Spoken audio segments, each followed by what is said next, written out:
By regularly looking at your social media analytics, you can start to make better, more informed decisions about what kind of content works well, who your audience tends to be, and how to create more awareness of your pub online. You should put your social media data into an insightful report so that you can share the results of your social media efforts with your wider team and stakeholders. But also it helps to keep a record of how things are going month to month. It's best practice to create a social media report every month.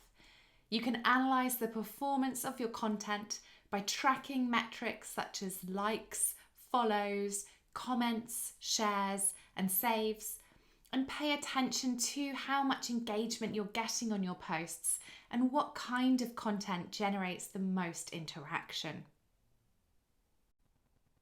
In your report, you should look to include the community size, that's how many followers you've had, your reach, your page or profile visits each month, the number of posts you've managed to achieve, your total engagement, that's the cumulative figure of likes, comments and shares, and your website visitors from social media channels.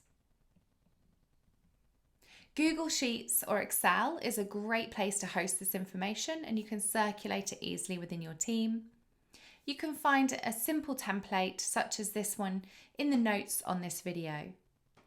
You could add a little bit of colour to your report by including perhaps screenshots or links to particular posts that have performed well. And you might even want to put this data into a presentation if you were presenting to a further wider team.